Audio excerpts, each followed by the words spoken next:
스페인의 카르멜회의 수녀는 정말로 소외받는 자들, 약한 자들, 돌봄 필요한 가난한 모든 자를 정말로 최선을 다해서 섬기는 사람이었습니다. 그녀는 지칠 줄 모르는 열정을 가지고 있었습니다. 그녀가 굉장한 힘이 있어서 그랬던 건 아니고요. 그의 모든 삶을 하나님이 허락하신 것 안에서 사람들을 섬겼다는 것입니다. 특히 그녀가 기도를 했을 때 일어나는 초자연적인 현상이 있었다고 합니다. 그리고 굉장히 신비로운 일들도 있었다고 합니다. 그로 인해서 그녀는 더욱더 유명하게 되었다고 역사학자는 이야기하고 있습니다. 이러한 기도 박사인 성 테레사도 기도 훈련의 어려움 때문에 낙심하기를 굉장히 많이 되풀이했다고 합니다. 그녀의 글 중에 이런 글이 있습니다. 나는 매우 자주 내 기도 시간이 끝나기를 바랬다. 실제로 모래시계를 쳐다보곤 했다. 기도실로 들어갈 때면 너무 슬퍼서 그곳에 들어가기 위해서는 내가 가진 모든 용기를 내야 했다. 역사학자가 최고로 꼽는 영상가가 이런 이야기를 합니다. 기도실에 기도하러 들어가는 것이 싫고 두렵고 힘들다라는 것을 이야기하고 있습니다. 이 성테레사는 한 1년간 어떤 영적인 모든 것을 내려놓습니다. 기도하는 순간 그 모든 것들도 내려놓게 됩니다. 그녀가 10대쯤에 돼서 수녀원에 들어오게 됩니다. 그러면서 계속적으로 훈련을 받게 됩니다. 자는 거, 먹는 거, 입는 거, 섬기는 거, 그 모든 것을 훈련을 받게 되고 영적인 훈련도 받게 됩니다. 기도 훈련, 말씀 훈련. 그러다가 39살쯤 돼서 하나님을 깊이 경험하게 되었습니다. 기도의 깊은 체험을 하게 됩니다. 10대 들어와서 최소한 20대, 20몇 년간을 그렇게 힘든 가운데 앞서 그의 고백처럼 내가 정말 기도하러 들어가기 싫다 이런 것을 계속해서 이야기하면서 그래도 하나님께 나아가는 싫지만 어렵지만 하나님께 나가는 그 과정을 20몇 년 동안이나 계속 반복하게 되었습니다. 이러한 기도의 경험이 있고 난 뒤에 그녀가 한 일은 그녀가 속한 카르멜회 그곳, 그녀가 속해 있는 그곳, 그 수녀원의 질서를 바꾸는 것이었습니다. 좀 잘못되고 부패한 것들, 그리고 없어져야 될 것들, 그런 것들이 개혁을 일으키게 되는 것입니다. 하지만 그녀가 39, 하나님의 큰 임재를 경험하고 그 이후에 있었던 일인 것입니다. 하나님 임재 있기 이전에는 하진 않았습니다. 안에 내면을 위해서 계속적으로 다듬었던 것입니다. 성 테레사의 삶에서 중요한 점을 찾을 수 있는데 하나는 기도는 저절로 배워지지 않는다는 것입니다. 역사 속에서 알 수 있듯이 20몇 년간의 계속된 노력으로 그렇게 된 것이고, 두 번째는 효과적이고 간절한 기도의 생활이 이루어질 때 기도가 우리의 삶 전체에 영향을 준다는 것. 이 성 테레사는 기도의 영향으로 인해서 주변 사람들 섬겼고 그뿐만 아니라 기도원을 계속해서 20년 동안 15개를 세우게 됩니다. 지금 일반 교회하고 조금 규모가 다르긴 한데 또 비교하기도 좀 힘들긴 하지만 이 성 테레사는 그만한 일을 하게 되고 주변 사람들 섬기게 되고 역사학자가 최고라고 하는 칭송을 받기까지 이른다는 것입니다. 오랜 시간 목회를 하신 분의 말씀을 따르자면 대부분의 사람들이 기도를 하지 않는 이유가 있다고 합니다. 그 사람들이 근본적으로 불순종 또는 영적이지 않다 이런 문제가 절대 아니라고 이야기합니다. 단지 어떻게 기도를 하는지 모르기 때문이라고 그 목사님은 이야기하고 있습니다. 여기서 말하는 기도는 테레사와 같은 어떤 깊은 체험을 임하는 그런 기도를 이야기하고 있습니다. 우리가 조금 전에 기도했던 이런 것을 논하는 것이 아니라 더욱더 깊은 기도. 단순하게 시간을 예로 들려면 30분, 1시간, 2시간 가량의 깊은 곳으로 할 수 있는 기도. 이 기도를 말하는 것입니다. 기도를 어떻게 하는지 모르면 쉽사리 지루해집니다. 네, 이건 다 동의하실 겁니다. 그리고 마음이 흐트러지며 비효율적이 되기도 합니다. 이래서 우리는 기도를 배워야 되는 것입니다. 역사서에 나오는 수많은 성자들도 기도를 배웠습니다. 성경에 나오는 모든 인물들도 다 기도를 배웠습니다. 하나님의 은혜를 받은 우리도 이 성경에 나오는 인물들처럼 그리고 성경 이후의 삶을 산 우리 그리스도인 그분들처럼 기도를 배워야 하는 것입니다. 누가복음 11장 1절에 보면 요한이 자기 제자들에게 기도를 가르친 것 같이 우리에게도 가르쳐 주옵소서라고 이야기를 하고 있습니다. 제자들이 예수님에게 한 이야기였습니다. 여기서 주목할 것이 있는데 예수님의 제자들은 기도에 대해서 전혀 무지한 사람이 아니었습니다. 안드레 또한 그 요한 밑에 있었던 제자 중에 한 명이었고, 그리고 예수님을 따르는 제자들도 그에게 가르침을 받았던 사람들입니다.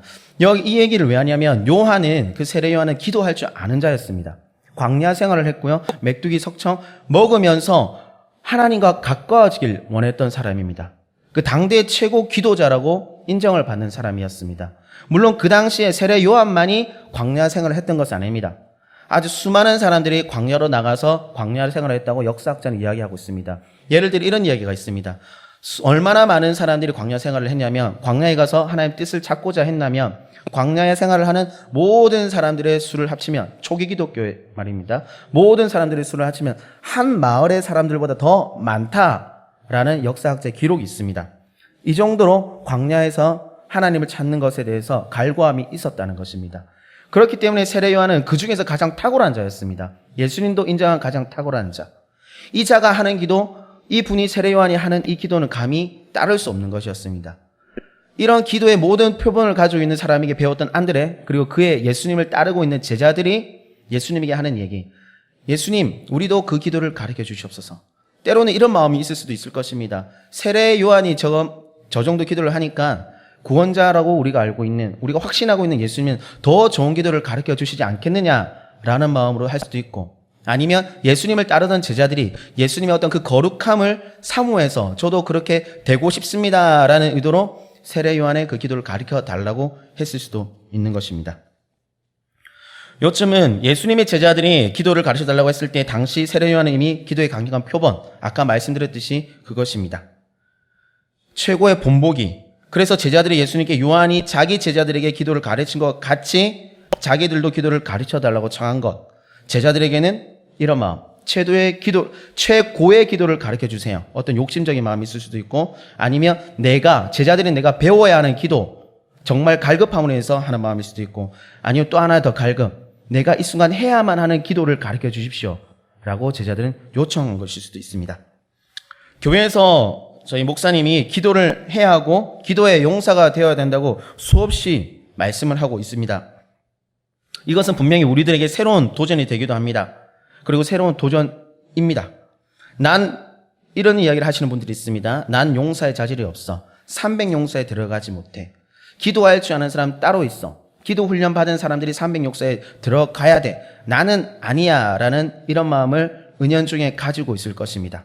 그래서 기도 프로그램 참석하지 않으시고 또한 다른 곳에서 그들의 시간을 보낼 수 있을 수도 있을 것입니다. 그렇지 않다는 것입니다. 기도를 배우면 우리 모두가 300용사가 될 수 있다는 것입니다. 예수님의 제자들도 그들의 신분이 결코 높지도 않았고요, 지식이 많지도 않았습니다. 하지만 기도를 배우고 난 뒤에는 흔히 얘기하는 300용사보다 더 이상의 영적인 파워를 발휘하게 되었던 것입니다. 그래서 우리가 기도를 배워야 하는 것입니다. 잘 알고 계시겠지만 배우면은 부끄러움이 없어야 되는 것입니다. 내가 기도 생활을 20년, 30년, 교회 생활을 20년, 30년, 5년, 몇 년이 중요한 것이 아니라 지금 내가 기도가 정체되어 있다면, 내가 기도의 다음 단계로 나가지 못하고 있다면, 단순하게 비교해서 기도의 시간이 15분을 넘지 못하고 있다면 기도를 배우셔야 되는 것입니다. 그리고 그 배우면 분명한 시간이 걸린다는 것을 기억하셔야 됩니다.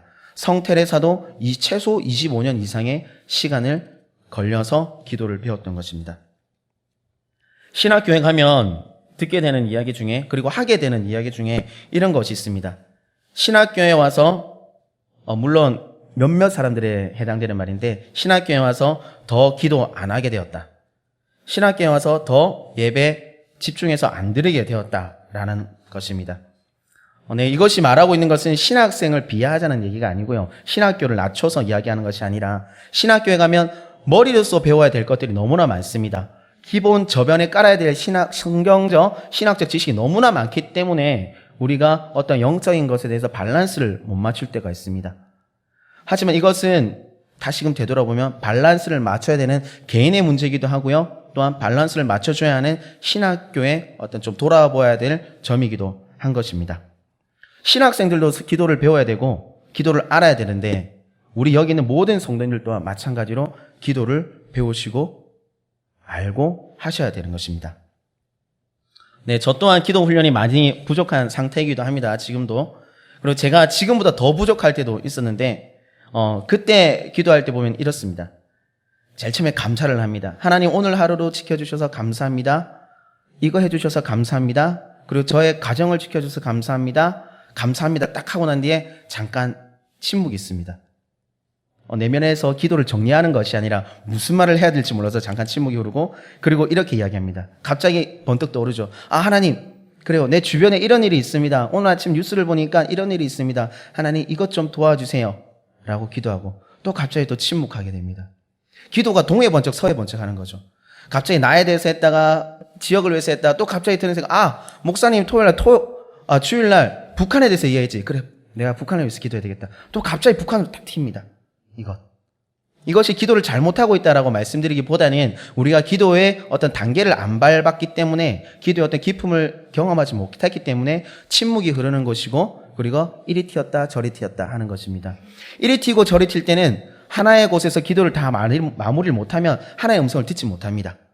하나님 어떤 말씀 우리에게 해주시는가 듣지 못합니다. 그냥 우리가 입으로 이렇게 팩트, 지금 일어나고 있는 사실들만 딱 열거하고 끝나는 기도가 돼버릴 수 있는 것입니다. 네, 우리가 기도의 자리를 찾았지만 이렇게 기도의 자리를 찾아서 열심히 옵니다. 그리고 기도 열심히 합니다. 하지만 때로는 그 깊은 기도를 경험하지 못할 때 우리에게 실망과 좌절감들이 찾아올 수 있을 것입니다. 근데 이것에 너무 낙담하지 않으셨으면 좋겠습니다.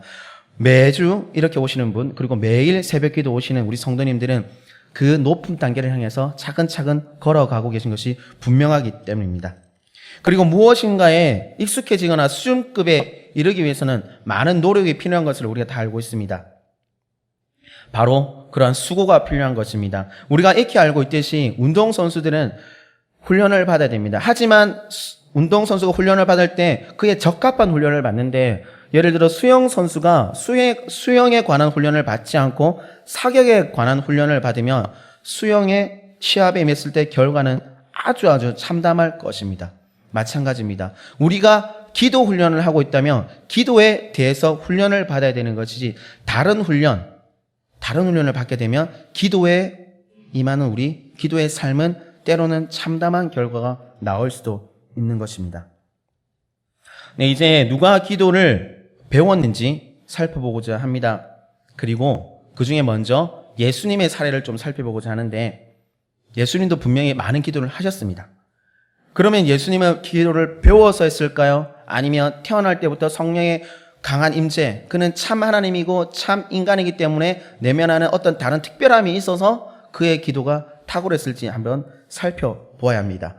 또 예수님의 기도 방법에 있어서 서서 했을지, 앉아서 무릎 꿇어서, 아니면 옷채를 다 바닥에 엎드려서, 아니면 자면서 이런 식으로 기도했을지 우리는 또한 살펴보아야 합니다.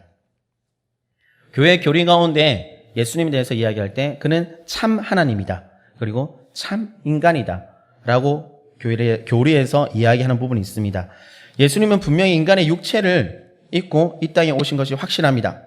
그리고 예수님은 아람어도 사용하셨고요, 히브리어, 그리고 약간의 헬라어, 그리고 그 지방의 방언 또한 사용했습니다.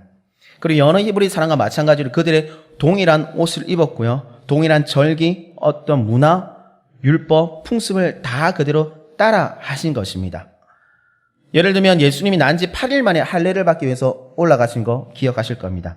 그리고 12살이 되었을 때 유월절 절기를 따라서 그 율례를 쫓아서 간 것도 성경에 나와 있습니다. 또한 예수님은 사역을 시작할 때 자기 규례대로 회당에 들어가서 성경을 읽으시려고 서심해라는 부분이 있습니다. 이것은 예수님이 무엇인가 독자적으로 기도를 개발하고 성경 읽는 걸 개발하고 옷을 입는 걸 개발하고 잠자는 걸 개발한 것이 아니라 그 당시 문화 그대로 했다는 것이 성경이 이야기하고 있는 것입니다. 예수님의 기도의 모델은 바로 유대인의 기도였습니다. 예수님은 어릴 때부터 유대인의 사람 손에서, 유대인의 문화 속에서 자란 것을 꼭 기억하셔야 됩니다. 크리스찬의 기도가 유대인의 기도 모델로부터 나왔다, 그리고 자라났다라고 표현할 수 있는데, 이것은 분명한 사실입니다. 유대인하고 우리는 떨어뜨릴 수 없는 관계입니다. 왜냐하면 우리가 접붙임을 어디로 받았는지 우리는 다 알고 있기 때문입니다. 우리가 유별나서, 아니면 하나님이 독특하게 우리에게 새로운 것들을 준 것이 아니라 있던 거기서부터 파생되어져서 이렇게 기도가 나와진 것입니다. 네, 크리스찬의 기도에 대해서 한 랍비가 이야기한 것이 있습니다. 한 랍비가 그 유대인의 그 예배 모임 참석하고 난 뒤에 이렇게 이야기를 했는데, 저들은 우리 시편까지 이용하네. 유대인 입장에서 보면 성경이 자기들 것이기 때문에 이런 표현을 한 것입니다. 이것이 무슨 말이냐면, 예수님을 믿고 따르는 그들 또한 기도하는 것이 랍비가 보았을 때, 그들은 우리 시편, 동일한 것으로 기도하네라는 말입니다. 왜냐하면 랍비나 이렇게 유대인들은 시편으로도 기도합니다. 말씀으로 기도하고 18개의 기도문으로 암송을 해서 기도합니다. 그와 동일한 모습을 랍비가 보아서 이렇게 말한 것입니다. 이 말을 하는 이유는 우리 기도가 다른 곳에서 오지 않았다, 유대의 풍습에서 흘러왔다는 것을 말씀드리고자 하는 것입니다. 또한 예수님의 살던 시대에 우리가 지금 보고 있는 신약 성경은 없었습니다. 분명히 없었고요. 우리가 이런 것을 기억해야 합니다. 제자들은 예수님이 유대교의 완성이라고 분명히 인지했고 그것을 받아들였습니다. 또한 당시의 제자들은 그들의 경전을 모세 율법 그리고 선지서 시편을 자신들의 경전으로 계속해서 사용했습니다. 이것은 그들이 유대인과 동일한 모습을 취한 것입니다. 예수님 또한 동일한 모습을 취한 것입니다. 당시 유대인 예배자들은 하나님의 임재 속에 들어가기 위해서 상징을 굉장히 좀 개발했습니다. 다양한 의식을 좀 개발했는데 그 중에 좀 몇 가지를 말씀드리자면, 성구함, 단어가 어색할 수도 있습니다. 메주아, 치칫, 탈릿, 네필린 이런 단어가 있는데 설명해 드리겠습니다. 성구함은 성경을 기록한 양피지를 담은 가죽으로 된 상자가 있습니다. 그 작은 2개의 나무 상자고요. 그리고 메주와 모든 집의 문설주에 그 하나님의 말씀 두루마리를 메워 놓습니다. 달아 놓습니다. 그리고 치칫, 옷의 내 가장자리에 그 술 아시죠? 술을 착용한 사람에게 모든 계명을 지키도록 상기를 시키는 것입니다. 집에서든지 옷에서든지. 또 하나 더, 탈릿, 기도하는 동안 앞머리를 가렸던 기도솔, 이렇게 머리에 쓰는 걸 말합니다. 또 유대인들을 보면요, 뒤에 작은 동그란 모자를 머리에 붙이고 있는 것을 또 볼 수도 있을 것입니다. 네필린, 말씀을 적은 작은 가죽 상자, 아주 작은 가죽 상자인데 그 안에 하나님 말씀이 들어있습니다. 그리고 그것이 끈으로 연결되어 있고 팔에 7번 감고 그 나머지 끈은 손에 붙잡고 또 때로는 손에 휘감고 그 상자를 붙잡습니다. 이것을 왜 말씀드리느냐, 유대인들은 기도하기 위해서 이런 외양의 모습을 갖췄습니다. 우리도 이런 외양의 모습을 갖춰야 되느냐, 이 얘기를 드리고 싶은 것이 아니라, 그들은 그만큼 노력을 했고 그것이 하나님께서 합당하게 봐졌다는 것입니다. 말씀을 머리에도 하고요, 손에도 하고요, 옷에도 하고 집 문설주에 온 곳곳에 하나님의 말씀이 이미 있었고, 그리고 그러한 기도를 했다는 것입니다. 그리고 그들이 기도할 때는 좀 특별하게 기도도 합니다. 몸을 좌우로 앞뒤로 흔들다든지 아니면 어떤 특별한 자세를 취한다든지, 이러한 것들이 결코 율법적이다라고 말로만 치부할 수 없는 게 하나님이 그들에게 주신 어떤 상징성을 가진 지켜온 전통이라는 것이죠. 그럼 하나님께서 주신 이유가 있다는 것인데, 그럼 그들은 그것을 왜 지켰냐라는 것에 대해서 초점을 맞추고 그들의 전통과 율법, 이것을 인정해야 되는 것입니다. 바울은 갈라디아서 3장 24절에서 율법이 우리를 그리스도에게로 인도하는 선생이라고 이야기합니다. 다시 한 번 더 말씀드리면, 율법이 우리를 그리스도에게로 인도하는 선생. 유대인들은 머리 하는 거, 손에 하는 거, 쓰는 거, 이것들이 하나의 율법이라고 이야기합니다. 바울은 그것을 분명히 보았습니다. 이러한 것들이 그리스도께로 인도하는 것이라고 이야기합니다. 단순히 신명기 창출을 내미신 토라, 그리고 율법 시편만이 율법이어서 그것이 그리스도께로 이끈다라고 이야기한 것이 아니라, 바울은 그들의 전통과 관습, 습관, 이것들이 다 그리스도의 이끌림을 받는 도구가 된다라고 분명히 바울은 이야기하고 있습니다. 우리 현대적 개념의 기도, 현대적 개념의 찬양, 현대적 개념의 설교만이 그리스도인을 알게 되는 것이 아니라, 초기 바울이 썼던 이 신약 성경이 없었던 이때의 한 말입니다. 과거의 전통, 어떤 율법, 겉으로 행해지는 율법, 이런 것. 하지만 여기서 예수님께서는 중요한 말을 하십니다. 그들이 율법의 행위가 좀 과해지기 시작합니다. 머리에 쓰는 그 숏이 너무나 커지고 화려해지고, 아니면 그들의 손에 있는 성구함들이 좀 커지고 화려해지고, 전통을 따르는 듯 하면서 뭔가가 달라지는 모습, 예수님은 그것에 대해서 정확하게 핵심을 보고 이렇게 말씀하십니다. 외양만 따른다고 합니다. 하나님이 주시는 전통의 핵심은 하나님을 알기 원하고 그리스도를 알기 원하는 것인데 이스라엘 유대 사람들이 취했던 행동, 잘못된 모양만 따라가는 것, 이것에 대해서 예수님은 하지 말아라고, 잘못됐다고 정확하게 말씀하시고 있습니다. 예수님은 매일같이 일어나서 아침과 저녁 테필린을 착용하면서 교의문을 외웁니다. 그 당시에 했던 기도문들을 외웁니다. 그런데 혼자 외우지 않습니다. 당시 있던 사람들과 함께 어울려서 살았기 때문에 그들과 함께 외우게 됩니다. 왜냐하면 예수님 혼자 톡 튀게 아침에 너무 일찍 일어나거나 아니면 저녁에 너무 늦게 자서 이렇게 유별나게 기도 생활을 하신 것이 아니라 그 당시에 있던 사람과 동일하게 같이 기도 생활을 하십니다. 만약에 이 기도 생활이 잘못됐다면, 이 기도의 외양의 모습이 잘못됐다면 예수님은 하지 않으셨을 것입니다. 그런데 예수님은 분명히 하셨습니다. 쉽게 얘기할 수 있는 게, 생각할 수 있는 게, 우리 남성분들은 조기 축구에 가보시면 열심히 유니폼을 맞춥니다. 남자들이 좀 독특한 유별남이 있어서 조기 축구의 복장도 하나만 하면 될 것인데 계절마다 다 바꾸고 어떤 팀이 우승하면 그 팀에 맞게 또 막 맞춥니다. 그런데 한 사람이 유별나게 야구 복장을 입고 와서 축구를 하겠다 그러면 받아주지 않습니다. 그리고 야구화를 신으면 축구도 할 수 없습니다. 이 말을 왜 드리느냐? 예수님이 혹시 유별나게 그들이 가지고 있는 성구의 모양을 안 취하고 다른 모습으로 취했다 그러면 그들은 이질감을 느꼈을 것입니다. 하지만 예수님은 그렇지 않고 동일한 모습으로 그들의 전통과 관습을 인정하고 또한 틀리지 않았던 걸 알고 있었기 때문에 그것대로 했다는 것입니다. 예수님이 어려서부터 그들의 전통을 배운 것이 분명합니다. 그리고 전통을 지켜나갔습니다. 그리고 전통이 가지는 참된 의미를 예수님이 알고 그대로 행했습니다. 예수님이 알았다는 것은 제자들도 알았다는 것이고 제자들이 알았다는 것은 그 초대교회 이후의 사람들 다 알았다는 것입니다. 오늘날 우리의 모습을 살펴보면 우리는 전통을 배우기에 앞서 좀 다른 걸 배웁니다. 기도의 전통, 말씀의 전통보다는 교회 시스템, 교회 체제를 먼저 배우게 됩니다. 그러면서 교회에서 어떤 기도나 이런 걸 듣게 되는 것이 좀 고급진 단어를 배웁니다. 제가 어릴 때만 해도 기도원에 가서 이렇게 기도하시는 분이 있었습니다. 상천하지에 높으신 하나님을 찬양합니다. 제가 그때 초등학생이었는데 무슨 말인지 모릅니다. 나중에 한자 배우면 좀 알겠죠. 상 위에 있고 하늘보다 더 위에 있고 땅보다 더 밑에 있는 그 모든 걸 다 아시는 상천하지 이러면서 굉장히 고급진 단어를 막 나열합니다. 제가 어릴 때 기도원 가면 그런 얘기를 종종 그런 기도를 이렇게 듣기도 했는데 정말로 어려운 단어. 이것이 바로 외양을 따르는 우리에게 외양을 따르게 되는 그런 기회가 되는 것이죠. 하나님이 가르쳐주준 하나님이 우리에게 원하시는 교회 전통 이런 것들이 전해지기 이전에 교회 어떤 시스템, 관습, 교회가 하나님 세우신 교회가 아니라 인간들이 이런 좀 편의를 위해서 만들어 놓은 교회 시스템으로서 사람들에게 접근되어지는 이런 위험성이 현대의 교회는 있다는 것입니다.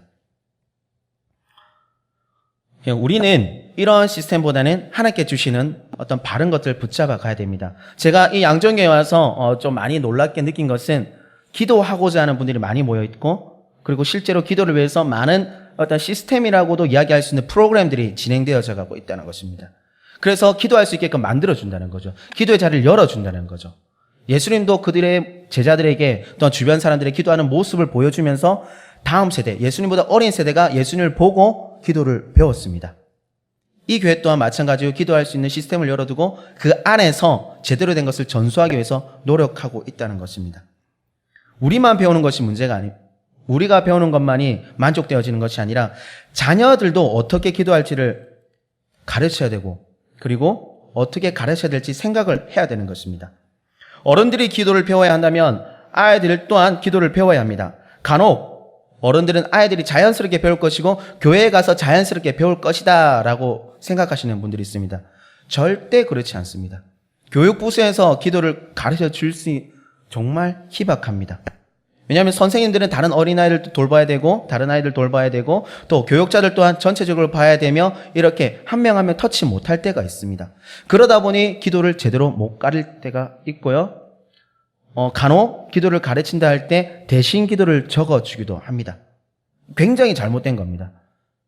그 어린아이가 해야 될 부분이 있는데 그 어린아이가 감당해야 할 부분이 있는데 어른이 그 어린아이 부분을 쏙 빼가는 것입니다. 하나님께 기도하는 그 신령한 그 순간 영적인 그 순간을 어른들이 뺏어가 버리는 것이죠. 어린아이에 배워야 되는 교육부서의 그들의 언어로 하지 않고 왜 어른이 적어줘서 그것을 뺏어가는지 굉장히 돌아보아야 될 문제입니다. 그리고 또 한 가지 더, 자녀에게 가르쳐 주기 원하는 성도님 계신다면 먼저 우리가 배우고 하는 모습을 보여줘야 됩니다. 그리고 한 가지 더, 내가 못하겠으면 교회에 기도하는 자리로 데리고 와야 됩니다. 브릿지 예배로 데리고 와야 되고, 월사계 데리고 와야 되고, 새벽 가능하시다면 데리고 와야 되고, 수요 금요 데리고 와야 됩니다. 내가 못하기 때문에 영적인 흐름을 알고 있는 다른 사람이 기도하는 그 모습을 우리 아이들이 보고 배울 수 있게 만들어야 되는 것이 바로 자녀 교육법 중에 일환의 하나인 것입니다. 그것이 온전한 맞다는 이야기가 아니라 내가 아직 부족할 때는 다른 사람을 통해서 나의 자녀가 배울 수 있게 해야 되는 것입니다. 우리 자녀가 나 안 갈래, 나 힘들어, 그 어른 재미없어, 이런 이야기를 할 때 때로는 호통을 치셔도 될 것 같습니다. 왜냐하면 제대로 된 교육이 필요하기 때문에. 아이들이 교회 안 오고 나 안 갈래 할 때 어디서 뭘 하겠습니까? 다 아시지 않습니까? 그들이 기도하겠습니까? 그들의 방법대로. 그들이 좋아하는 찬양으로 집에서 뛰면서 찬양하겠습니까? 절대 그렇지 않습니다. 기도 위에 다른 것을 합니다. 하나님이 싫어하는, 때로는 하나님이 싫어할 수도 있는 그런 일들을 할 것입니다.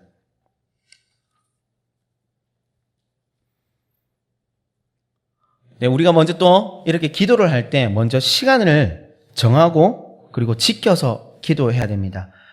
우리가 이렇게 아주 길거리를 다니다가 아주 오랜만에 만나게 되는 사람이 있습니다.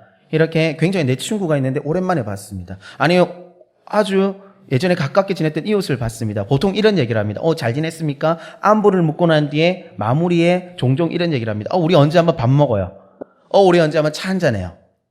이것이 지켜지는 약속이 아닌 것을 다 알고 있습니다. 그냥 인사치레로 던집니다. 이와 비슷하게 우리가 교회에서 하는 행동이 있는데, 내가 기도할게요, 집사님.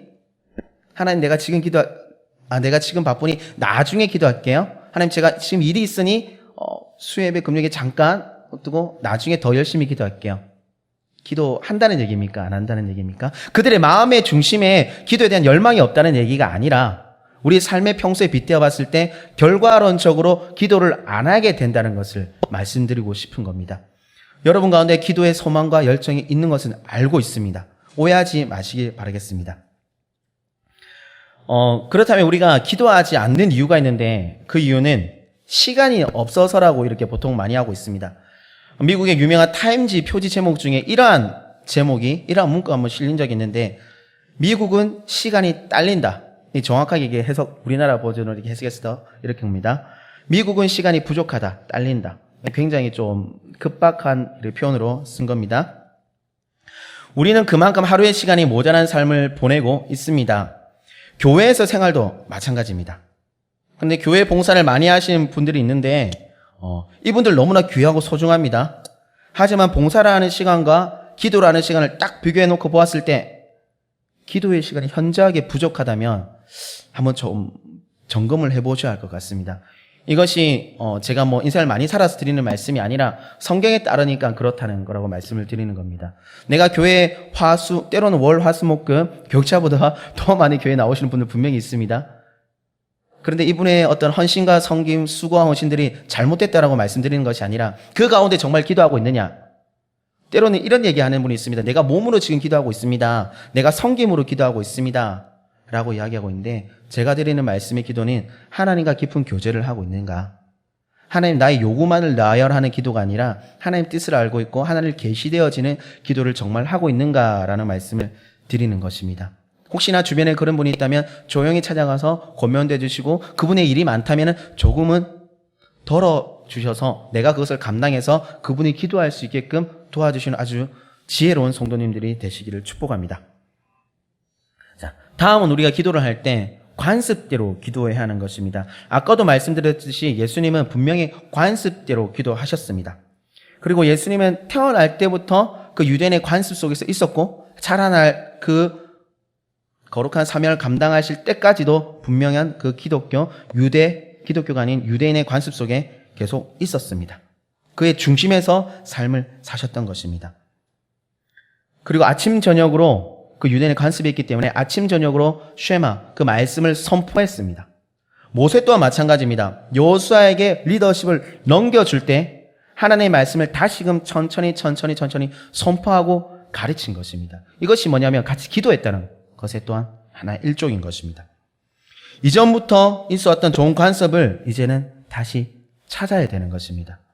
2016년도, 2017년도 새로운 한 해가 되었다 그래서 이전에 좋은 것을 멀리하는 것이 아니라 우리가 소위 얘기하는 어게인 1907, 1907년도에 그때 있었던 어마어마한 부흥을 우리가 과거에 썼던 일이라고 뒷전을 멀리하는 것이 아니라 그 어마어마한 부흥이 있었을 때 원인을 찾고 그리고 이유를 찾아서 좋은 것이 있다면 우리가 가져와야 되는 것입니다. 지난번에도 말씀드렸듯이 그 어게인 1907 있었던 저변에 깔렸던 것 중에 하나가 우리 그 당시에 하나님을 믿던 사람들은 성경을 엄청나게 암송을 했다고 그 외국 선교사님이 전어를 통해서 정확하게 기록하고 있는 것이 있습니다. 자, 그리고 우리가 매일 기도하는 것에 대해서 가능한 것이 주야로 묵상해야 되는 것인데 단순하게 보면 방과 낮 24시간의 개념으로 보면 24시간 풀타임이냐 이렇게 이야기할 수 있습니다. 하지만 24시간 풀타임으로 우리가 하나님 말씀 주야로 묵상하게 되면 찾아오는 문제가 생기는데 의식주를 해결할 수 없습니다. 하나님께서 우리에게 충만해서 땅을 종보고 다스리라고 분명히 얘기했는데 우리가 주야로 묵상하게 되면은 주야로 하나님의 말씀을 선포하게 되면은 그런 하나님의 계명을 지킬 수 없는 상황에 이르게 되는 것입니다. 성경에 따르면 하루 3번 기도했다고 나옵니다. 그거에 따르면 최소한 우리가 12시간 틈을 두고 주야로 말씀을 묵상해야 되는 것을 말합니다. 우리가 최소한 성경에 3번 했지만 우리가 주야, 밤과 낮으로 봤을 때 하나님의 말씀을 선포하고 묵상할 때 12시간 텀이란 것은 무슨 얘기냐면 최소한도로 그 안에서 우리가 하나님을 찾아야 된다는 것. 12시간을 벗어나게 되면은 하나님께 기도하고 하나님의 말씀을 찾는 것. 그 12시간의 텀을 벗어나게 되면 우리가 점점 하나님과 멀어질 수 있다는 것을 간접적으로 이야기하고 있는 것입니다. 우리가 최종 목표는 12시간 텀이 아니라 더 짧은 텀을 이야기해야 될 것입니다. 초기의 수도원 중에 베네딕트라는 곳이 있는데 그곳에서는 기도 훈련 중에 시간을 드리는 시간이 최종 2시간 15분 가량 됩니다. 그게 수도원에서 훈련받는 사람들 그리고 훈련을 받았던 그 수도사들이 하루에 기도에 헌신하는 시간이 2시간 15분 정도 됩니다. 이것을 말씀드리는 이유는 그 정도로 부담을 가져라라는 말씀이 아니라 이것을 알아두시라는 것입니다. 그리고 우리가 성경에서 매 시간을 정해놓고 기도의 시간을 가졌던 인물에 대해서 정말 쉽게 찾아볼 수 있습니다. 다니엘과 그 친구들 그리고 예수님, 베드로, 요한 그리고 고넬료 성경에 이렇게 시간을 정해놓고 기도하는 사람들 정말 쉽게 찾을 수 있습니다. 이것이 적혀있는 이유는 우리도 그와 같이 하라는 하나님의 메시지인 것입니다. 너희 기독교의 역사가들 중에 기독교의 인물 중 성경에 나오는 인물 중에 위대한 사람을 들어봐라. 그래서 이런 사람들의 이야기를 해주는 것이 아니라 우리 모두가 그렇게 될 수 있다는 것이 성경을 통해서 이야기하고 있는 것입니다. 지금 기도가 힘들고 하루에 3번 힘들면 하루에 1번 정해진 시간, 때로는 하루에 2번 정해진 시간, 아니면 이틀에 1번 그 텀을 점점 줄여나가는 성도님이 되셔서 기도의 깊은 체험을 해서 베드로처럼 요한처럼 예수님처럼 그런 굉장한 기도의 깊이를 체험하는 분이 되셨으면 합니다. 그렇다면 왜 매일 기도를 해야 될까요? 마태복음 4장 4절에서는 분명하게 이야기하고 있는데 사람이 떡으로만 살 것이 아니요 하나님의 입에서 나오는 모든 말씀으로 살 것이라고 이야기하고 있습니다. 우리가 떡이 아닌 하나님의 말씀으로 떡만이 아닌 하나님의 말씀으로 살아라는 것은 기도는 우리를 하나님의 말씀을 먹으며 계시를 받는 곳으로 이끌어갑니다. 기도가 그렇다는 거죠. 하나님의 말씀을 먹게 한다는 거죠. 기도가 하나님의 말씀을 먹게 하니까 제발 기도해서 너희가 육적인 떡으로만 아니라 하나님의 말씀을 먹어 살아라. 그런데 그걸 할 수 있는 것이 바로 기도다라고 하는 것입니다. 우리가 하나님을 떠나서 살게 되면 우리는 욕망을 제어할 수 없다고 많은 이들이 이야기를 합니다. 매티 헬류라는 분이 이런 얘기를 했습니다. 만약에 부활이 없다면 우리의 믿음이 헛되게 될 것이고 우리의 삶은 짐승처럼 살다가 그저 그렇게 죽게 될 거다라고 매튜 헨리는 이야기하고 있습니다. 그러니까 우리의 부활의 신앙이 없다는 것이죠. 이 말은 우리가 하나님의 말씀이 없다면 우리는 본능에 이끌려서 그 본능의 지배를 받는 삶을 살 것이라는 것을 이야기하고 있는 것입니다. 타락한 사람은 자신의 대부분의 시간을 어디에 쏟느냐면 욕망에 쏟습니다. 그리고 그 에너지 모드를 뭔가를 가지려고 하고 있고 돈에 그리고 성적인 것을 취하려고 하는 것입니다. 이렇기 때문에 우리는 매일 기도를 해야 되는 것이고 그 기도가 필요한 것입니다. 우리 자신을 조절할 수 있어야 하는 것입니다. 매일 기도가 없으면 우리는 조절할 수 없고 본능에 노출됩니다. 그렇기 때문에 기독교인이라도 그리스도인이라도 교회에 다니는 사람이라도 때로는 장사할 때 거짓말을 하게 되는 것이고, 회사에서 남을 시기 질투하고 타인의 동료의 어떤 아이디어를 때로는 뺏기도 하고 괴롭히기도 하는 것입니다. 이게 무엇 때문이냐면 진리의 말씀을 먹지 않기 때문에, 기도를 하지 않기 때문에, 하나님을 계시받지 못하기 때문에 참된 그리스도인의 모습을 살지 못해서 그런 것입니다. 이것의 원인이 매일 기도를 하지 않았기 때문입니다. 우리는 구별되어 살아야 되는 것입니다. 하나님은 먹는 것에 대해서뿐만 아니라 우리가 사는 어떤 성적인 것, 삶에 대해서도 분명히 구별하라고 합니다. 하나님의 말씀, 이것이 구별되어지는 것은, 하나님의 말씀이 구별되어지는 것은 우리 어떤 삶, 먹는 것, 조금 전에 말씀드린 거, 먹는 거, 먹지 말아야 될 것, 하나님 이렇게 구별하셨는데, 이것이 왜 구별하셨냐면 너희가 조금 더 거룩하게 살고 훈련되어서 살 수 있게 하기 위해서 하나님께서 하나의 마련해온 장치입니다. 그리고 신명기나 이런 말씀을 통해서 또 하나의 장치, 성적인 부분에서도 너희가 분별되고 거룩해져야 된다라고 이야기하고 있습니다. 그리고 하나님의 방법 중에서는 어떤 월경이 끝나고 난 3일 뒤에 너희가 어떤 관계를 가지라는 정확한 말씀. 이것이 무슨 말이냐면 너희가 그렇게 거룩하게 성관계를 해라. 너희 부부의 관계를 지켜라. 라는 것이고, 이 결과는 무엇이냐면 너희가 생육할 수 있다라는 것입니다. 하나님의 말씀을 지킬 때 우리가 의학적으로 알 수 있듯이 임신 가임기가 있대지 않습니까? 하나님의 말씀을 이렇게 지키면 너희가 생육할 수 있는 복을 받는다라는 것. 바로 구별된 삶에 나오는 복의 결과인 것입니다. 만약 우리가 매일 기도를 하게 되지 않으면 나타나는 어떤 결과들이 있습니다. 자, 일상에서 기도하지 않는 이유 가운데 하나가 이런 이야기를 합니다. 일상 기도, 매일의 기도를 해본 적이 없습니다. 당연한 것이죠. 이런 말. 그리고 일상 기도할 시간적 여유가 없습니다. 라는 이야기를 많이 하십니다. 미국의 닐슨사라는 곳이 있는데 이곳이 조사한 바가 있습니다. TV에 관련돼서 조사했는데 집집마다 TV가 있느냐 없느냐, 98% 미국의 경우입니다. 북미 미국의 경우 98%의 가정이 TV 한 대를 가지고 있답니다. 그리고 34%의 가정이 TV를 2대를 가지고 있다고 합니다. 이것을 왜 조사했느냐? 한 명이 TV를 과연 하루에 몇 시간 보느냐? 통계를 냈으니 보니까 하루에 3시간 46분을 본다고 합니다. 한 사람이, 통계적인 것입니다. 나는 그렇게 안 볼 수도 있는 것입니다. 그런데 이것을 65년이라는 것으로 다시 환산을 해보니까 인생이 65년이라고 봤을 때 TV 앞에 있는 시간이 과연 얼마일까? 9년이라는 것입니다. 9년 동안 그냥 TV를 보고 있다는 것입니다. 이와 더불어서 조사한 것이 있는데 부모와 자녀 간의 대화가 얼마나 될까라는 것입니다. 일주일에 얼마나 되느냐 조사를 해보니까 5분이 채 안 된다 그럽니다. 5분이. 나의 자녀와 대하는 시간이 5분이 채 안 된다고 합니다. 그런데 그것을 하루로 나누면, 7일로 나누면 굉장한 것입니다. 이게 1분이 안 되는 것입니다. 한번 떠올리시기 바라겠습니다. 나의 자녀 오늘 전화로든 무엇으로든 얼마나 대화를 했을까라는 거. 저도 아침에 자녀를 대화하고 나왔습니다. 아빠 갔다 올게. 자고 있는 아이에게 그렇게 대화를 하고, 대화가 아니죠. 일방적인 소통을 그렇게 하고 왔습니다. 아까 전화상으로도 뭐라 하던데 못 알아들었는데, 저도 보면 어린 딸이지만 대화를 많이 못합니다. 하지만 육체적 대화는 합니다. 막 들어 올리고 던지고 돌리고 이런 대화는 지금 하고 있는데, 저도 이걸 조사하게 되면서 조금 더 많은 대화를 해야 되겠다는 이런 좀 마음을 가지게 되었습니다. 이 얘기를 왜 드리냐는 것은 그리스도인도 분명히 그 TV의 수치 안에 들어가 있다는 것입니다. 우리의 세상의 문화 속에서 문화를 분명히 누리고 살아야 되는 것이 맞습니다.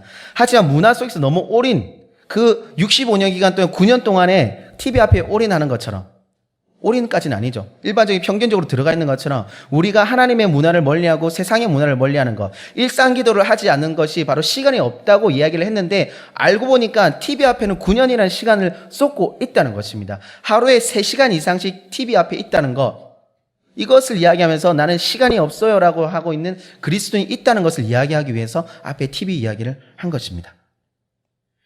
그리고 우리가 알고 있는 것이 있는데, 자주 만나는 사람들에게 더 친밀함을 가지게 됩니다. TV도 자주 보면 TV에 대한 친밀함을 가지고, 스마트폰, 어떤 컴퓨터 그 앞에 있으면 친밀함을 더 가지게 됩니다. 저의 경우를 조금 나누자면, 저희 집에 5살 된 딸이 있는데 저에게 굉장한 친밀함을 표합니다. 불과 얼마 전까지만 해도 엄마가 좋아, 아빠가 좋아, 제가 묻지 않았습니다. 제가 묻지 않았는데 아빠가 좋아라고 대답했습니다. 근데 며칠 전, 지난주부터 갑자기 다른 대답을 합니다. 엄마가 좋아, 아빠가 좋아, 엄마가 좋아. 이렇게 이야기를 합니다. 이 얘기를 왜 드리냐면 그 이전에는 제가 딸과 보내는 시간이 엄마보다 조금 더 많았습니다. 근데 최근에 좀 덜해지게 되는데 이것이 뭐냐면 아이의 입장에서 보니까 더 많은 시간을 할애하는 사람들에게 이렇게 좋다라는 말을 하게 되더라고요. 물론 그 아이는 엄마 아빠와 동일하게 좋다는 것으로 저는 인식을 하고 있습니다. 우리는 세상이 좋습니까? 하나님 좋습니까? 라는 무릎에 뭘 이야기해야 되는지 알고 있습니다. 그런데 우리가 쏟는 시간과 할애하는 시간을 보면은 세상에 나갑니다. 하나님 분명히 우리에게 세상에 나가도록 만드셨습니다. 하지만 여기서 드리는 말씀은 우리의 마음의 저변이 어느 곳에 있느냐라는 것입니다. 세상 속에 나가서 빛과 소금의 역할을 살고 있느냐, 그렇지 않느냐라는 말씀을 드리는 것입니다. 세상에 나가서 빛과 소금의 역할을 사는 것은 매일 기도가 이루어질 때, 매일 기도를 통해서 하나님을 계시받고 진리의 말씀을 먹을 때 우리가 참된 그리스도인으로서 살 수 있다라는 것을 한 번 더 말씀드리는 것입니다. 다시 한 번 더 자녀에 대해서 말씀드린다면 우리가 생각해 볼 문제는 자녀에게 절제함을 가르쳐야 된다는 것입니다. 3시간 46분은 성인들에게만 해당되는 것이 아닙니다. 자녀 또한 해당되는 것입니다. 최근에는 스마트폰, 패드, 어떤 기기를 통해서 유튜브, 다른 어떤 곳을 쉽게 들어갑니다. 어린아이부터 장성한 우리 결혼을 앞둔 자녀까지 다 거기에 매진하고 있습니다. TV뿐만 아니라 게임도 그렇고요. 검색을 통해서 많은 시간을 들어가고 있습니다.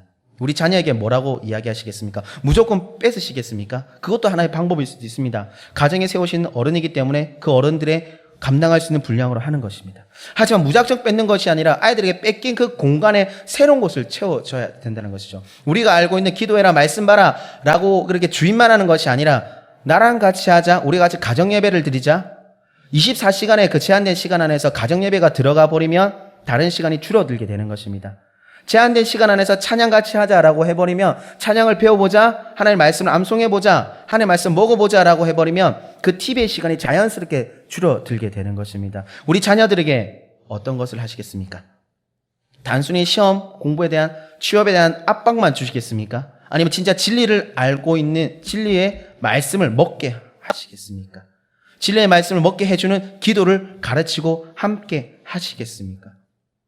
모두 다 알고 있는 답이라고 생각합니다. 우리가 일상 기도를 하기 위해서, 매일 기도를 하기 위해서 가장 쉬운 방법은 아까도 말씀드렸듯이 기도하는 사람들의 모임에 찾아가면 되는 것입니다. 내가 아직 기도를 못하기 때문에 그들과 함께 기도를 하면 되는 것입니다. 바로 교회로 오거나 아니면 가정예배, 구역예배라든지 어떤 기도의 특정한 모임이 있는 곳에 찾아가셔야 됩니다. 하지만 여기서 주의할 점이 있는데 기도를 작게 하고 교제를 많이 하는 곳에는 가지 않으셨으면 합니다. 왜냐하면 제가 드리는 말씀은 기도를 배우고 싶기 때문에 어떤 많은 교제보다는 기도의 장소를 가라는 것입니다. 교제가 잘못됐다고 말씀드리는 것이 아니라 기도를 배우고 싶은 사람의 경우에 한한 것입니다. 자, 또 우리가 질문할 수 있는 게, 던질 수 있는 것이, 우리는 과연 얼마나 기도를 해야 됩니까? 라는 질문에 한 랍비의 대답을 말씀드리겠습니다. 한 랍비에게 이런 질문을 했습니다. 그 기도문을 가지고 기도하면 한 어느 정도의 시간이 걸립니까? 랍비가 이렇게 대답했습니다. 평소에는 45분 걸립니다. 그럼 평소가 아닌 때는 언제입니까? 네, 건성으로 할 때입니다. 건성으로 할 때는 그럼 얼마나 걸립니까? 15분 걸립니다. 라고 이렇게 랍비는 대답을 하게 되는 것입니다. 랍비가 하는 건성의 기도도 최소한 15분입니다. 그러면 우리가 평소에 매일 기도를 할 때 어느 정도 해야 되는지에 대해서 답은 나오고 있습니다. 15분은 해야 되지 않을까라고 생각합니다. 하지만 알고 있듯이 우리가 새벽 기도나 그리고 이 시간을 또 맞춰 기도하고 우리가 15분 땡 시작하면 그렇게 채우지 못합니다. 왜냐하면 아직 많이 힘들기 때문입니다. 우리 조금 있다가 어떤 기도를 하면 되는지 말씀드릴 때 이 말씀을 듣고 나면 15분이 정말 쉬운 기도가 될 것입니다. 1시간도 하실 수 있을 것입니다. 다만 엉덩이가 아파서 오래 못 하실 것입니다. 우리가 연애를 해볼 때 서로에 대해서 알기 위한 방법으로 예전에는 직접 묻거나 편지를 쓰거나 주변 사람들에게 그녀 또는 그의 어떤 스타일과 관심사를 묻게 됩니다. 요즘은 좀 다릅니다. SNS라는 걸 통해서 온라인 기반을 통해서 그 사람에 대한 모든 것을 다 캐기 시작합니다. 그러면서 그에 대해서 내가 관심 있는 사람에 대해서 맞춰주고 그가 좋아하는 것을 해주면서 호감을 갖게 되는 것입니다. 이 얘기를 드리는 것은 우리 하나님께 호감을 갖기 위한 방법 또한 분명히 존재한다는 것입니다. 성경 말씀이 하나님의 감동으로 적혀진 것입니다. 그렇다면 하나님에 대해서 성경은 다 대부분의 많은 이야기를 하고 있는 것입니다. 그래서 우리가 성경을 알아야 되는데 왜 기도 이야기를 하면서 성경을 이야기하는 것이냐면 기도하실 때 성경으로 이야기하라는 것입니다. 에스겔 1장 1정도 하나님을 나타내고 있고요. 시편, 전도서, 아가서, 그리고 예수님의 기도, 사도들의 기도, 선지자들의 기도, 계시록을 보면 계시록을 이런 것들을 가지고 기도하게 되면요. 하나님에 대해서 알게 되고요. 더욱더 깊이 알아지는 것입니다. 그리고 이런 성경으로 기도할 때 가지는 이점이 있는데 무엇이냐면 새로운 단어로 기도하게 되는 것입니다. 우리가 평소에 쓰는 단어가 아니라 성경의 단어이기 때문에 방언을 이야기하는 것이 아닙니다. 성경의 단어로 이야기하면서 기도하는 것이기 때문에 새롭다는 것을 말씀드리는 것입니다. 하나님의 말씀이 살아있기 때문입니다. 그런데 이런 기도를 하다 보면은 이렇게 기도를 하다 보면 하나님을 더 알게 되고요. 하나님의 사랑하는 바, 나를 사랑하는 바를 더 알게 됩니다. 하나님 우리 모두를 다 사랑하는 걸 그리고 우리 모두에 대해서 다 알고 있기 때문에 하나님이 나에게 대해서 파신다기보다는 우리가 하나님을 더 알기 위해서 더 사랑하기 위해서 성경을 연구하고 몰두하고 성경으로 기도하는 것입니다. 그런데 이렇게 기도하다 보면 어느 순간에 한 지점에 도달하게 됩니다. 성경으로 기도하든 아니면 일반적으로 기도의 시간을 보낸 모든 성도가 도달하는 곳이 하나 있는데 그것은 바로 회개의 지점입니다. 결코 우리 안에 거룩함을 추구하면서 더러운 것, 어두운 것, 악한 것을 가지고 하나님께 더 가까이 나갈 수 없음을 우리는 알고 있습니다. 그렇기 때문에 기도하다 보면은 회개의 순간이 오는데 그때 회개할 때도 성경으로 기도하다 보면은 성경의 단어를 써서 회개 기도를 하게 되는 경우가 있습니다. 그럴 때 주시는 하나님의 은혜가 분명히 굉장한 것을 우리는 경험하게 될 것입니다. 또한 이렇게 성경을 기도할 때 또 다른 유익이 하나 찾아오는데 바로 하나님의 뜻에 따라 기도하고 있음을 알게 되는 것입니다. 새로운 담대함을 가지고 기도하게 됩니다. 그리고 그 은혜의 보좌로 나아가게 되는 것입니다. 이것을 분별을 할 수 있는 것입니다. 성경으로 기도할 때 그런 감동이 우리에게 오는 것입니다. 우리는 이것을 추구하면서 살아야 되는 것입니다. 그리고 또 성경으로 기도해야 되는 이유는 영적으로 일치감을 누리기 위해서입니다. 이 말씀이 무슨 말이냐면 영으로 적혀진 성령의 감동으로 적힌 성경 말씀으로 기도할 때 영적인 존재, 우리는 신령과 진정으로 하나님께 기도 예배하지 않습니까? 영적인 방법으로 나가야 되는데 그 영적인 감동으로 적혀진 성경 말씀을 하다 보면 하나님과 영적 일치를 이루게 됩니다. 이것이 왜 중요하냐면 하나님의 문화, 하나님의 방법, 그리고 세상의 문화, 세상의 방법이 있습니다. 먼저 알아야 될 것이 하나님의 문화, 하나님의 방법입니다. 그것을 기초해서 우리가 신앙생활을 하게 될 때 세상의 문화가 들어오게 되면 분별이 가능하다는 것이기 때문입니다. 그래서 말씀으로 기도해야 된다는 것입니다. 이것이 이루어지면은 우리가 긴가민가하게 되는 것이 분별하게 되는 것입니다. 선교에서 어떤 놀러를 가는 어떤 노는 하게 될 때, 아니 교회 안에서 어떤 프로그램을 기획하게 될 때, 이야기를 될 때 각 교육부서에서 이런 방법으로 하나의 기획을 하게 될 때, 성경으로 기도할 때 그 저변에 하나님과 영적 일치가 있는 사람이라면 이 방법은 조금 문제가 있습니다 해서 다르게 각색을 할 수 있는 것입니다. 물론 그런 사람들은 영적으로 성숙했기 때문에 좋은 아이디어가 있을 때 막 쳐내진 않습니다. 굉장히 인자함으로 그 보듬어 주면서 아주 따뜻하게 이야기를 할 것입니다. 또 이러한 성경으로 기도하게 될 때 교회가 가지는 유익함이 있습니다. 그리스도인의 삶은 예수님의 향한 열정이 가득한 것입니다. 성경 말씀을 통해 하나님의 아들에 대한 것이 계시되어지고요. 알아지게 되어지고 예수님을 믿어지게 될 때 우리는 그 어마어마한 성령의 충만함으로 폭발하게 될 겁니다. 우리가 또 엠마오 도상에서 제자들이 예수님을 만나게 됩니다. 그때 예수님은 자신을 계시하지 않은 순간이 있습니다. 하지만 예수님이 나다, 내가 그다라고 계시하게 될 때 제자들은 굉장한 파워를 얻게 됩니다. 예수님이 진짜 부활했다는 것에 대해서 알게 되고 그 진짜 3일 만에 대해서 이루어졌다는 것, 이때까지 막혔던 그들이 침울하게 있었던 그 영적인 순간이 아니라 이제는 본물 읽듯이 예수님이 알아졌을 때 그런 어마어마한 성령 충만함으로 그 제자들은 일어나게 되는 것입니다.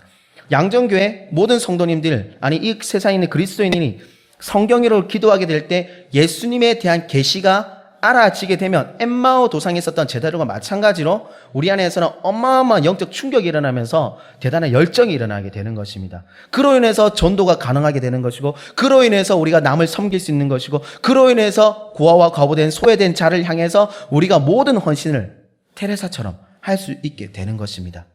우리가 그냥 그렇게 기도하실 때는 한계가 있습니다. 하지만 조금 더 깊은 기도로 들어가고 싶으신 분이 있다면 꼭 성경의 말씀을 가지고 성경을 펼쳐놓으시고 기도해 주시면 더욱더 좋은 결과를 가지게 될 것입니다. 다윗은 성경 말씀을 알았습니다. 성경 말씀을 묵상하고 있었고 외우고 있었습니다. 왜 이것이 가능한 것이고 이것이 증명되어지는 것이냐면 시편을 적은 시편의 대부분이 다윗의 고백입니다. 이런 고백은 하나님을 알고 있기 때문에 하나님과 일치됨이 있기 때문에 이런 시편의 고백이 나오는 것입니다. 이런 다윗의 고백은 우리가 분명히 은혜가 있고 대단한 것을 알고 있습니다. 또한 요나는 다윗보다 그 후의 사람이다. 대략 250년 뒤의 사람인데 요나가 했던 기도를 보면은 다 시편의 기도를 인용하고 있습니다. 이것이 무슨 말이냐면 요나 또한 성경을 충분히 다 외우고 있고 암기하고 있다는 것을 이야기하고 있는 것입니다. 성경에 많은 사람들이 이렇게 성경을 암송하고 이야기하고 있어. 그럼으로써 성령 충만을 받고 세상을 향해 나가는 것을 하고 있습니다. 이렇게 성령 충만한 수도사들이 또 한 가지 한 위대한 업적이 있는데 렉티오 디비나라는 것입니다. 이것이 렉티오 디비나가 무슨 말이냐면 하나님의 말씀을 쉽게 얘기해서 하나님의 말씀을 간단한 짧은 하나님의 말씀을 읽습니다. 먹습니다. 그 다음에 항상 말씀을 읽다가 보면 주어지는 그 말씀이 있는데 그 말씀을 계속해서 되뇌는 것이에요. 되뇌고 그렇게 되뇌이다 보면 내 마음속에 스며드는 것. 말씀이 내 마음속에 스며드니까 성령의 감동으로 이렇게 말씀이 스며들게 되니까 성령 충만해서 기도하게 됩니다. 그 기도하게 될 때 성령 충만함을 기도하게 될 때 하나님을 더욱더 깊은 관계 속에서 만나게 되어지는 것이 가능하다는 것. 그렇게 될 때 영적 일치를 이루고 새로운 것을 경험하게 되는 것. 이것이 렉티오 디비나. 많이 좀 몇몇 분 들어보실 거라 생각합니다. 이런 기도의 방법, 수도사들이 우리에게 권면하고 있는 방법 중에 하나입니다. 제가 여러분에게 드리고 싶은 것은 기도하실 때 막히실 때가 있으시면 아니 또 새로운 영적인 것을 경험하시고 싶으시다면 나에게 한 번 더 뜨거움을 경험되어지고 싶으시다면 성경으로 한번 기도해 보시면 좋을 것 같습니다. 시편을 펼쳐놓으시고 기도를 해보시면 좋을 것 같습니다. 성경을 보다가 먹고 내 안에 새기고 그것으로 기도하고 그것으로 하나님과 일치를 이루는 것.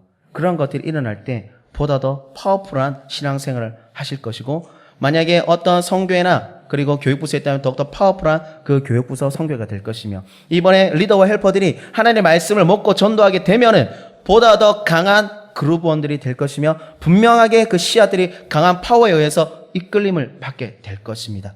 하나님의 말씀 우리가 먼저 깨끗하게 되어지고 일치를 이루는 것, 결과가 이런 굉장한 일인 것입니다. 우리 모두가 다 같이 이런 큰 은혜를 누렸으면 합니다. 이 시간 우리 함께 다 같이 찬양을 드렸으면 합니다.